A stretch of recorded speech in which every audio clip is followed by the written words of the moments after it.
Hi, my name's Angela and welcome back. In this video, I want to talk to you about what is overspending a symptom of. So it's something that I know a lot of people actually have a problem with. You find yourself frequently spending more than you can afford, by your shopping sprees followed by feelings of regret, and that is sort of one of the things that you can sort of know that you've got an issue with your spending is, you get this massive high when you're actually spending, and then afterwards you're like, oh, brilliant, why did I spend all of that money? So anyway, overspending isn't just about a lack of financial discipline. It can be a symptom of an emotional or physical issue. So understanding why you overspend in the first place can reveal significant insights into your mental and emotional well-being. You wouldn't go and overspend on purpose, if you get what I mean. Like, you don't go and do something and sabotage yourself on purpose. Like, we just don't do that. It's something subconsciously that is making you do that. So getting to the root cause of that is what can help. So a lot of people just don't realise what that underlying cause could be.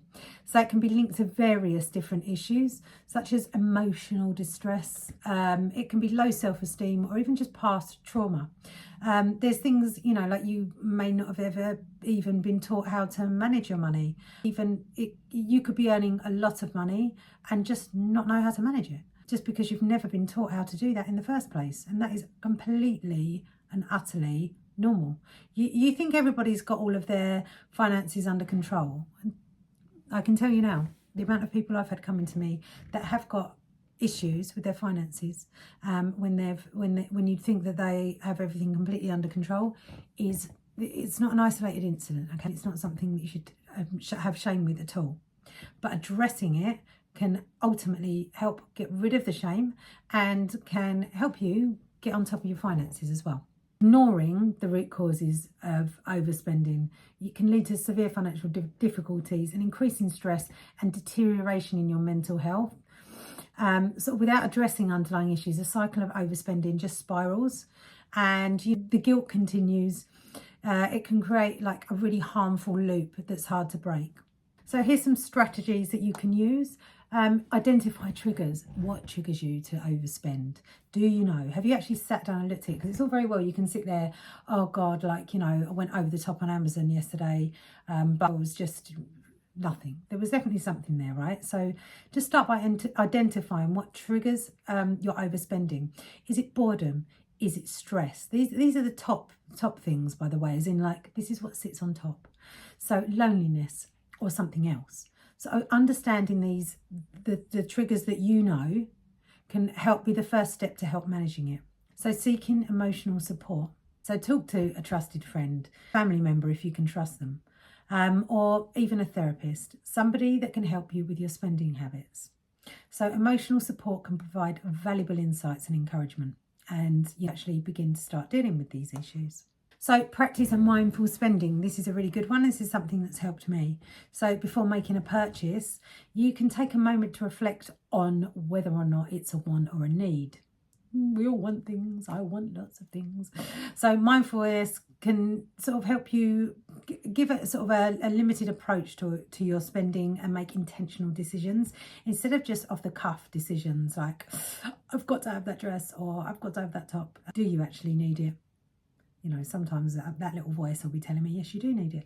But, this is, if you've got an issue with spending and you're in financial difficulty, then you really do need to start actually practicing mindful spending. Okay, that's just one of the strategies. Creating a budget as well, the old B word, don't like that myself, but here we are. You're establishing a realistic budget and sticking to it as well. So there's loads of resources online that can help you with establishing a budget and how to even, if you weren't taught this, which I was never taught this, because I moved out of home when I was 17. So I was never taught how to manage money. So funnily enough, I get myself in trouble with money when I get older because I was never taught how to manage it. And a lot of people will be like, oh, well, I just knew how to manage money. Well done. Some people don't learn how to do it. And they also have other traumas that are linked to this as well. Creating a budget can really help you gain control over something that you've never had control with before, okay? So that's another coping strategy or just a way of being able to manage your money. So finding healthy coping mechanisms as well. So instead of spending when you're feeling sad or upset, or when you're not feeling in control, you can engage in other activities, so you cost anything basically. So any other hobbies that don't cost anything, you can do exercise, walking outside, that doesn't cost anything. There's lots of things that you can do that don't actually cost you anything, and that can help you manage your mind if that is what the problem is, right? These are top level problems as well, and give you healthy alternatives to spending. And another one is consider working with a financial advisor as well. It depends on what your financial situation is. As you know, you can work with a financial advisor and they can help you manage your money, but they won't help you with the mental problems. They'll help you with the managing what money you have. But there are lots of other companies that you can go to that, if you're in severe debt, that can help you manage your finances. And there's lots of different routes that you can go down this is if you're in significant debt. Or you can find a therapist that specialises in financial issues as well, and they can offer strategies and support that are tailored to you specifically as well.